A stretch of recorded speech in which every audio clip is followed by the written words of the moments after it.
कंचन, कामिनी, कीर्ति, ये तीन ऐसे जो भगवत मार्ग से विमुख कर देते हैं। धन्य है वो महापुरुष जो प्रिया प्रीतम का आश्रय लेकर अपना जन्म सार्थक करते हैं। और जो भगवत ऋषि जी कहते हैं, भगवत रसिक संग बिनु, जिनको संग मिला है, चाहे वो माता पिता का संग हो, चाहे मित्र का संग हो, चाहे गुरु का संग हो।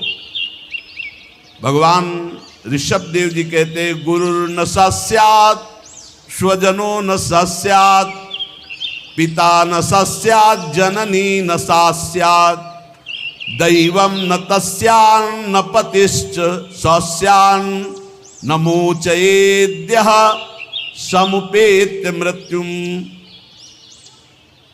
भगवान ऋषभ देव जी कहते हैं कि जो हमको इस मायामयी मृत्यु के फांसी से छुड़ा देता है वही गुरु है, नहीं वो गुरु नहीं है। खुली बात है, गुरु शिष्य का संबंध है भगवत प्राप्ति कराने से।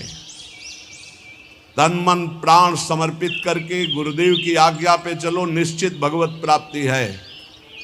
भगवत प्राप्ति कोई ऐसा रसगुल्ला या गुलाब जामुन नहीं कि खरीद लिया, ये लो भैया आ लो। उनकी आज्ञा पे चलो, भगवत प्राप्ति आपको होनी है। आपको भ्रम छोड़ना है, आपको असत आचरण छोड़ने, आपको असत चिंतन छोड़ना है, आपको भगवत चिंतन करना है। तो गुरुदेव का सारा प्रयास रहता है असत त्याग करके सत्य में स्थित करना। वो गुरु नहीं है जो अपने शिष्य को भगवत भक्ति के रंग में रंग करके मृत्यु रूपी माया रूपी फांसी से न बचा पावे। वो गुरु नहीं है। वह स्वजन नहीं है जो अपने संबंधी को भगवत नाम जपने का उपदेश न करे। वो पिता नहीं जो अपने पुत्र को भगवत प्राप्ति का उपदेश न करे। वो माता नहीं जो अपने पुत्र को भगवत प्राप्ति का भजन का उपदेश न करे। वो पति नहीं है जो भगवत प्राप्ति का उपदेश न करे, भगवत प्राप्ति का सहयोग न करे। इन सारे संबंधों की एक ही महानता है कि मुझे भजन भगवत प्राप्ति का संयोग बैठा ला जाए और इस जन्म में भगवत प्राप्ति कर ले, चाहे वो गुरु हो, चाहे माता हो, चाहे पिता हो, चाहे मित्र हो। भगवत ऋषि जी कहते हैं अगर ऐसा संग नहीं है भगवत प्राप्ति का तो सब माया का नाटक है, हमको नहीं इस माया के नाटक में फंसना। देखो भगवत प्राप्ति कैसे होती है। आपने एक जगह मान लिया कि हम सब बात तो टाल सकते हैं, अपने गुरु की बात नहीं टाल सकते। अब माया आपको नहीं परास्त कर पाएगी। बस सब कुछ तो है, हम बड़े नीच हैं, पतित हैं सब, लेकिन अपने गुरुदेव की बात मैं नहीं टाल सकता। इसके लिए मैं विश्व से विलग हो सकता हूं, शरीर छोड़ सकता हूं, प्राण छोड़ सकता हूं, बस जीत गया। और गुरु की बात ऐसी मानी जाती है। वो कह रहे इस समय दोपहर के 12 बजे, जी बिल्कुल धूप खूब चौड़ी है, मूर्ख बना रहा है, चौड़ी धूप है। 4 बजे नहीं महाराज जी आप कह रहे हो तो 12 बजे है, नहीं समय तो 4 बजे। हाँ महाराज ब्रह्म मुहूर्त का समय है। बड़ी मुँह चुपड़ी बोलते हो। तो महाराज आप बोलोगे दिन तो हम दिन को दिन, आप कहोगे रात तो हमरा, हमको मतलब नहीं दिल है कि रात। आप कह रहे हो दिल है तो हम अपनी आंखों का विश्वास नहीं मानेंगे, हम आपकी बात मानेंगे। तुम्हें जो पसंद वही बात कहे, आप आज्ञा करो, हमारा तन मन प्राण उसी मार्ग में चलेगा जिसकी आपकी आज्ञा है। बस जीत गया। इसी बात का दुरुपयोग होता है, इसी बात का दुरुपयोग होता है। वो गुरु नहीं जो भगवत प्राप्ति के मार्ग में न चला। देखो हम फंसे कहाँ हैं, बस सूक्ष्मता से समझना। भगवत प्राप्ति किसको होती है और भगवत प्राप्ति किसको नहीं होती, बिल्कुल सरलता से हम आपको समझा रहे हैं। केवल अहंकार ही भगवत प्राप्ति में बाधक है। और उस अहंकार को गुरुदेव उल्टा सीधा दक्षिण बाएं ऊपर नीचे हर जगह से प्रहार करके चकनाचूर करते हैं, पक्का चकनाचूर करते हैं। अब उसको केवल, आप तो कहते थे कल की ऐसा है, आज आप कह रहे हैं ऐसा, ये प्रश्न नहीं होना। खड़े हो जाओ जी, खड़े हो गए, बैठ जाओ। आज के बाद ऐसा कभी नहीं करेंगे। हाँ करें, ये आज ये लाओ ना। महाराज आप तो कह रहे थे कभी ये नहीं खानी। नहीं जी पाओ, कल हमने कहा था नहीं पाना। महाराज जी आपने आज कहा है कि आज पा लीजिए, खा लीजिए। आज अभी कहो नहीं तो नहीं। ऐसा जीतता है, ये नहीं कि आपने कल कहा था तो आज ऐसे कह नहीं, वचनम करिष्ये तो आप जैसा कहे, जीत गया। अहंकार का केवल नाश करने की लीला होती है, अहंकार का नाश। दौड़ो नहीं, खड़े हो जाओ, खड़े बैठ जाओ, बैठ, जब तक हम ना कहें तब तक ये बैठे रहना, उठ के एक कदम में नहीं जाना, हमें वैसे ही बैठे रहे, क्योंकि केवल बात अहंकार की हो रही है। इस अहंकार का मर्दन केवल गुरु कृपा से होता है। और जब देखते ना कि ये तो अहंकार को संभाले हुए, तब फिर वो दुलार करने लगते। अच्छा, तो ऐसे बहुत घाटा है, गुरुदेव हमें कभी दुलार न करें, वो सदैव हमारे ऊपर शासन वृत्ति से रहें, उनको कभी ऐसा ना लगने पावे कि अगर हम तो अवहेलना करके हम चले। ये कभी एक साधक कह रहे थे कि हमें सबसे बड़ा दुख तब होता है जब आप विनय पूर्वक कोई बात हमसे कहते हैं, तब लगता है कि आज तक हमारी ऐसी वृत्ति अभी नहीं हो पाई कि गुरुदेव अपना मानकर हमको तू संबोधन करके बात करें। ऐसे बात वो विनय पूर्वक बात करें, मतलब सम्मान पूर्वक। कहीं मेरे अंदर अहंकार है, कहीं मेरी भूख है। बोले बस ये मुझे पसंद नहीं आता जब आप विनय पूर्वक बात, कि मैं आपसे हाथ जोड़कर प्रार्थना करता हूँ, आप ऐसा, तब लगता है धिक्कार हमारे जीवन को। अभी तक मेरा अहंकार बकाया रह गया है, अभी तक गुरुदेव अपना नहीं माने, अभी तू कह के संबोधन नहीं करे, रे ऐसा करो अपनापन। तो तब हमें लगता जब ये विनय हट जाती, विनय तो पर से होती है, नहीं नहीं अभी अभी गुरुदेव अपना नहीं मान। ये अहंकार की गलित वृत्ति में आता है भाव। अहंकार बहुत, यही भगवत प्राप्ति, सिर्फ भगवत प्राप्ति में मुख्य है अहंकार, और इसी की गुफा में रहते हैं काम क्रोध लोभ आदि। इसी का नाश होता है गुरु कृपा से। बस गुरु कृपा को समझना है कि वो तत्काल बदल सकते हैं, तत्काल हर तरह से चकनाचूर करके चुप कौन रस बाड़े जा बोली बोली भारी। ये केवल गुरु से ही होता है, ये हमने जीवन में देखा। केवल गुरु, एक जगह यार इतना रख लो, एक जगह इतना रख लो, वो जैसे चाहे वैसे, बिल्कुल एक जगह उनकी आज्ञा पे हो जाओ। अभी अभी अभी ये अहंकार गलित होना, ये केवल गुरु से गलित होता है। हमने अपने जीवन के अनुभव में देखा, केवल गुरु से गलित होता है अहंकार, किसी साधन से नहीं। गुरु गुरु वही है जो मृत्यु की फांसी से मुझे मुक्त करके भगवत साक्षात्कार करा दे। वही माता, वही पिता, वही संबंधी है। ये शरीर दुखमय विषय भोगों की प्राप्ति के लिए नहीं है। नायम देहो देह भाजाम नृलोके कष्टान कामान नरहते विद्भुजाम। ये तपो दिव्यम पुत्र कायेन सत्वम शुद्धे दस्मात् ब्रह्म सौख्यम त्वनंतम। हे पुत्रो, इस मर्तलोक में शरीर जो मिला है मरेगा, नष्ट होगा, इसमें बड़े रोग बड़े दुख आने वाले हैं। ये विषय भोगों के लिए नहीं मिला है, ये विष्ठा भोजी सूकर कुकर आदि को ये सब सुख प्राप्त है सांसारिक। इस शरीर को दिव्य भजन के द्वारा भगवत प्राप्ति कर लो, इसलिए मिला मानव देह। तपस्या के द्वारा अंतःकरण को शुद्ध करो। तपस्या कौन? जो हमारे अंदर काम क्रोध लोभ आ रहे हैं उनको जो हम चुपचाप सह रहे हैं, ये तपस्या है। इस शरीर को तपो दिव्यम पुत्रकायेन सत्वम शुद्धे दस्मात् ब्रह्म सौख्यम त्वनंतम। तपस्या के द्वारा अंतःकरण पवित्र करके भगवत प्राप्ति करो। तपस्या कौन?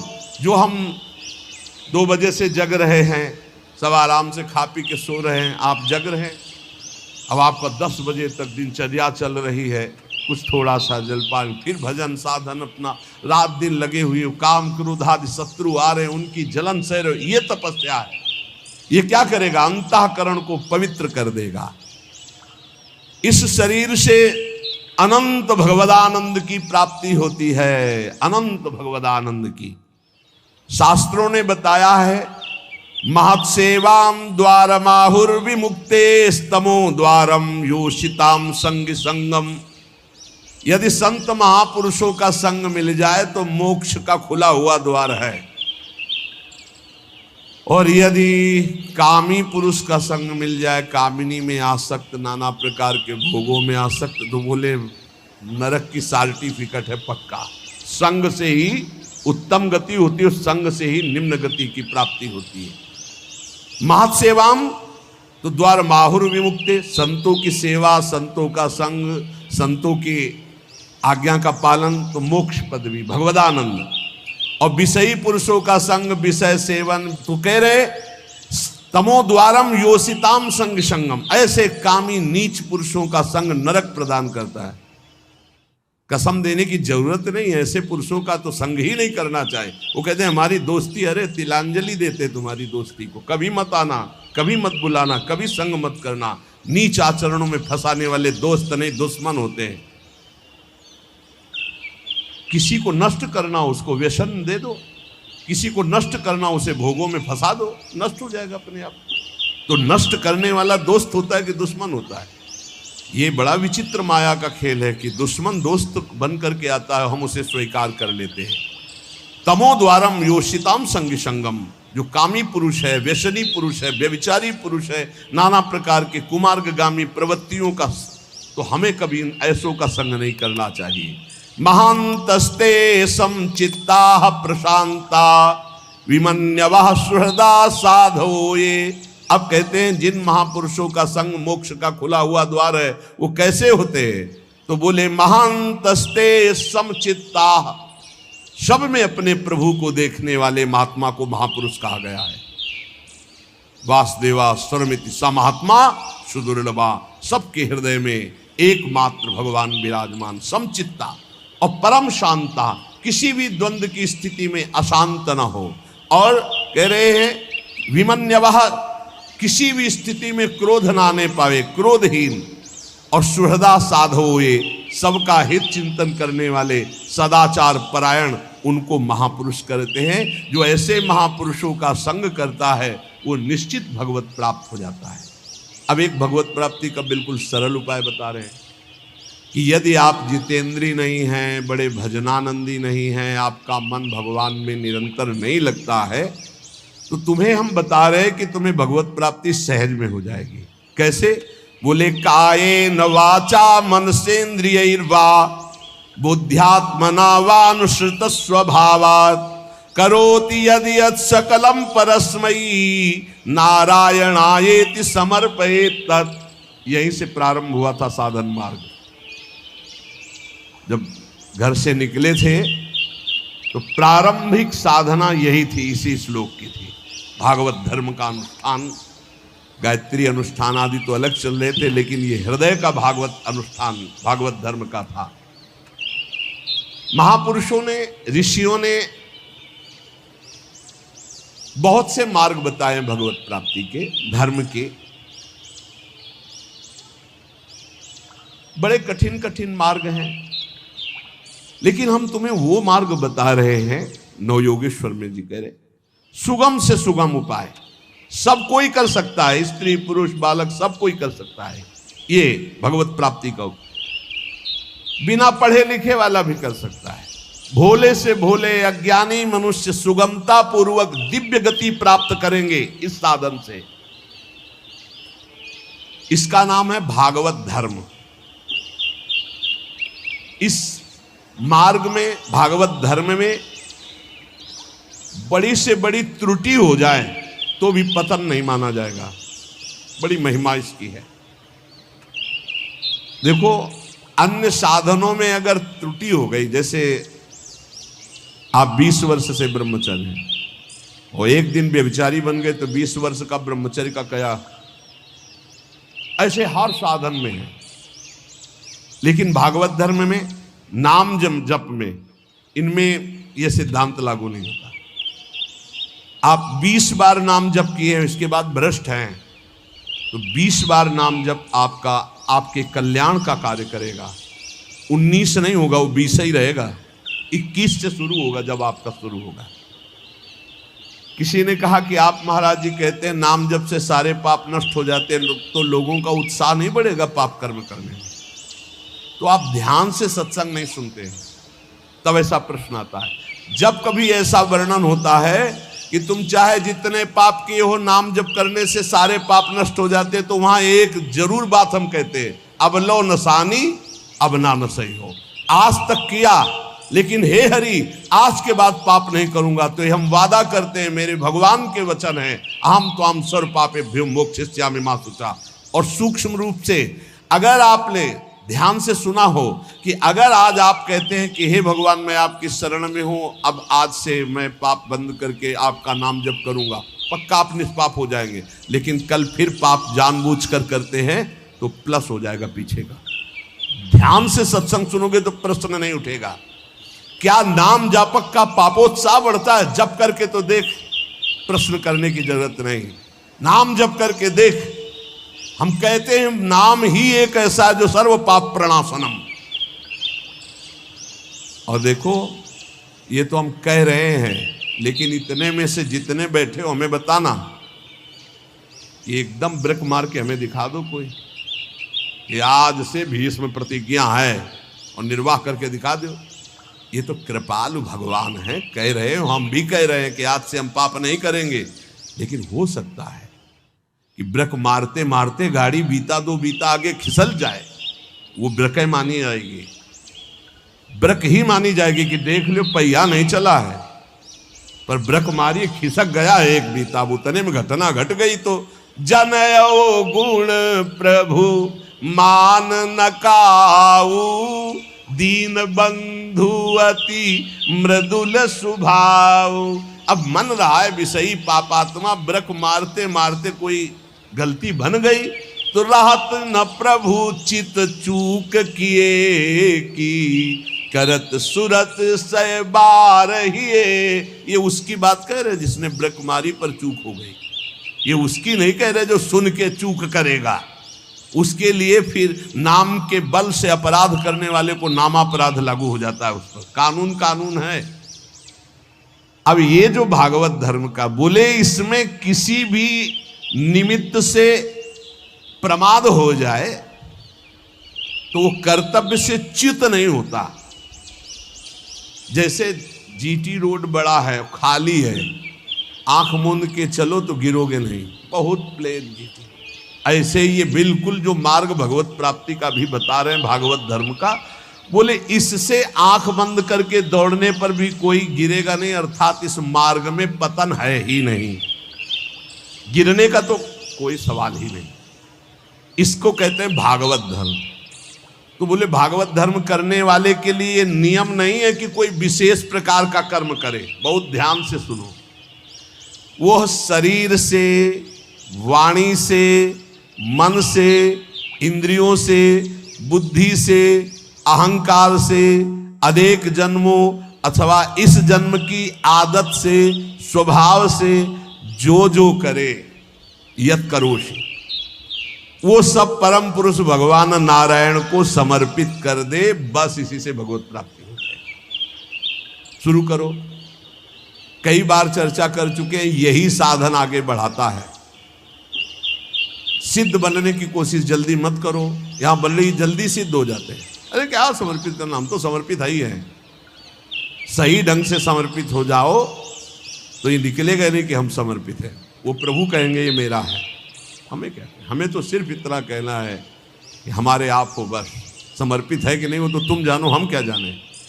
क्योंकि समर्पण का तो आपको स्वीकृति करनी हो, आप जानो कितना है, हम क्यों कहें।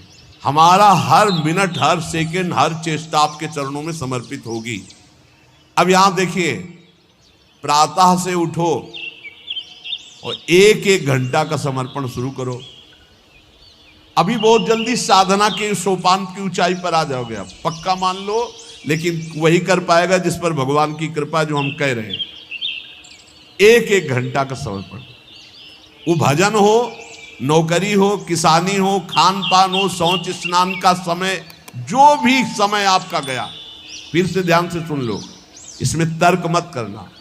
शरीर से, वाणी से, मन से, इंद्रियों से, बुद्धि से, अहंकार से, अनेक जन्मों की आदतों से, एक जन्म, इस जन्म की आदत से, स्वभाव से, अहंकार से जो भी कर्म हो रहे हैं, वो सब परम पुरुष भगवान नारायण को समर्पित कर दो। इसे भागवत धर्म कहते हैं। इसका फल होगा भगवत प्राप्ति।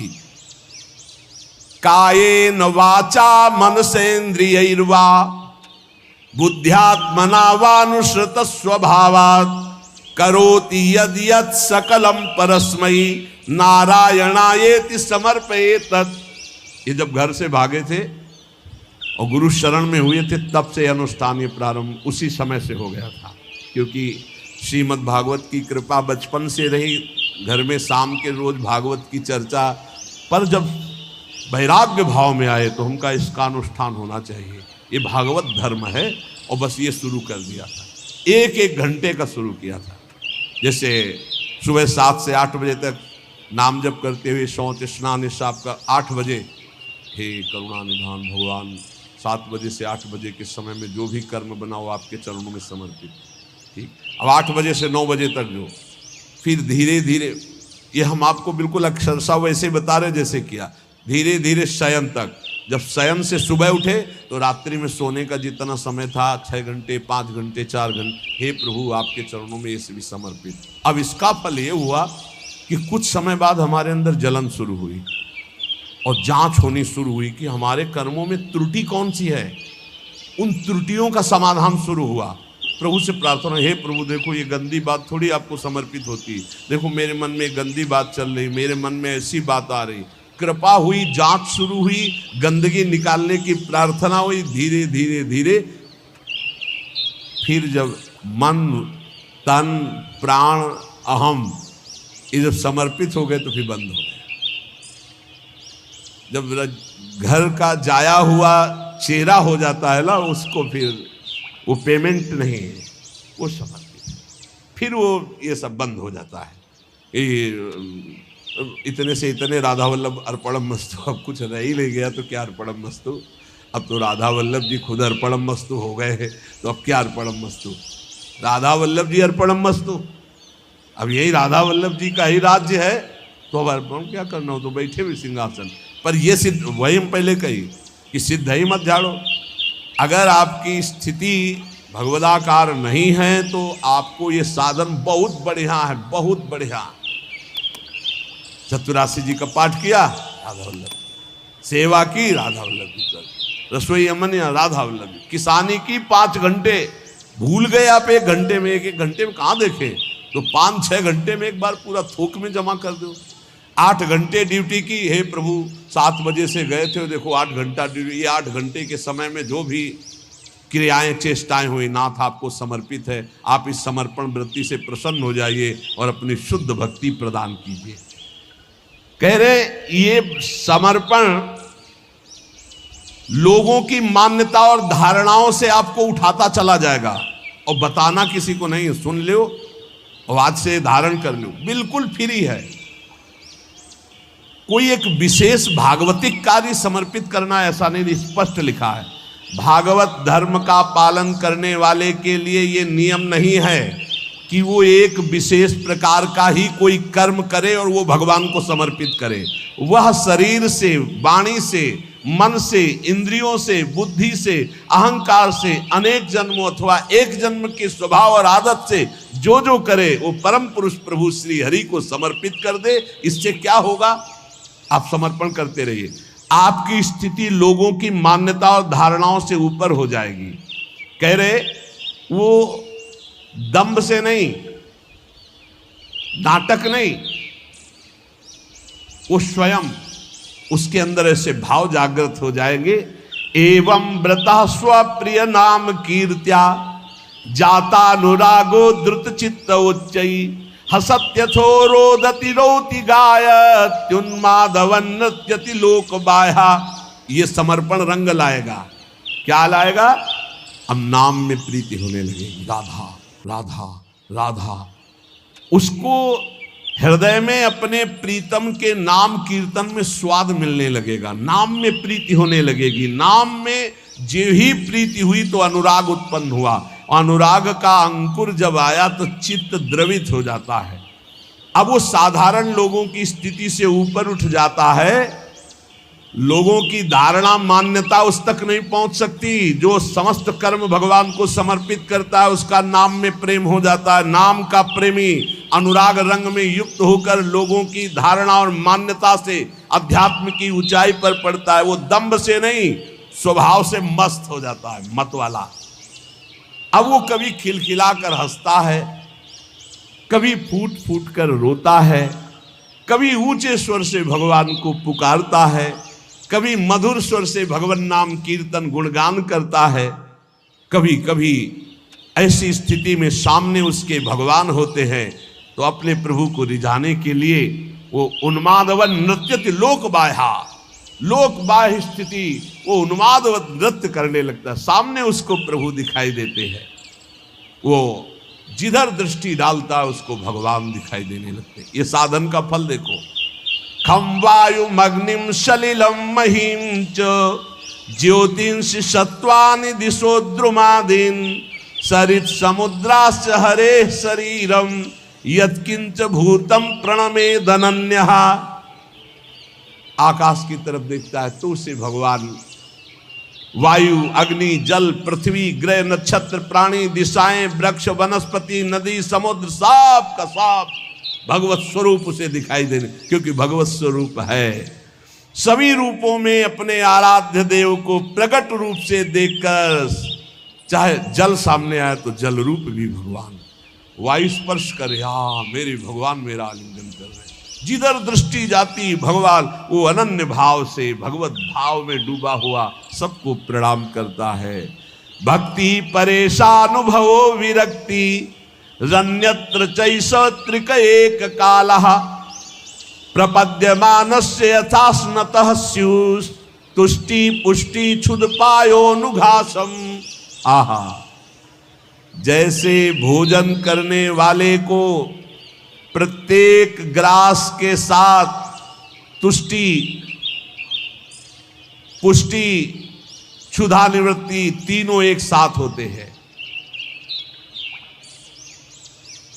ऐसे ही एक एक मिनट जो भगवान को समर्पित करता है, नाम जप करता है, उसको भजन के प्रत्येक क्षण का प्रभाव, संसार से वैराग्य, प्रभु में प्रेम और अपने स्वरूप का ज्ञान तीनों एक साथ हो। तुष्टि, पुष्टि, क्षुधा निवृत्ति, संसार से वैराग्य, भगवान में अनुराग, अपने स्वरूप का ज्ञान, तीनों एक साथ बढ़ते चले जाते हैं। एक एक क्षण भगवान को समर्पित करता है, भगवान नाम जप करता है। यही जीवन का सार है। सत्संग का मनन किया जाए, मनन से बहुत जल्दी हृदय पवित्र होता है। रोज जो सत्संग सुनते हो, अगर कई बार इसे सुनो और मनन करो तो बहुत लाभ मिलेगा। सार सत्संग का, जिन प्रभु की तुम शरण में हो, यही अखिल कोटि ब्रह्मांडों के ईश्वरों के भी ईश्वर हैं, कोई अन्य आश्रय लेने की जरूरत नहीं। ऐसे प्रभु हमारी प्रियाजू की प्रेमाधीन है, इसलिए हम सदैव गरजते रहते हैं प्रियाजू के बल से, गोरे चरणारविंद की ठसक से रहते हैं। जिसको ये ठसक प्राप्त करनी है वो एक एक मिनट प्रभु के चरणों में समर्पित कर दे। भूल हो जाए तो जितनी देर भूल हो जाए उस भूल को भी समर्पित कर दे। एक एक क्षण समर्पण करने का फल मिलेगा। प्रभु की नाम में रुचि, प्रभु की लीला कथा में रुचि, इसका फल होगा आपकी स्थिति अध्यात्म की ऊंचाई पे आ जाएगी। कभी आपको इतना आनंद आएगा कि आप लौटते लौटते हंसते रहेंगे, कभी इतना आएगा कि रुदन आ जाए, कभी नाचने का मन होगा, कभी गाने का, वो एक दिव्य उन्मादमय स्थिति। और कभी ऐसी स्थिति जिधर देखो मेरे प्रभु तो सबको दंडवत कर रहा है, स्त्री हो, पुरुष हो, जड़ हो, चैतन्य हो, पापी हो, पुण्यात्मा हो, सबको नमस्कार, सबको प्रणाम कर रहा है। यही महाभागवत स्थिति भगवान अजित को जीत लेती है। इसलिए निरंतर नाम जप करते हुए अपने चित्त को प्रभु में लगाओ, यही जीवन का परम सार है, इसी में परम सुख है।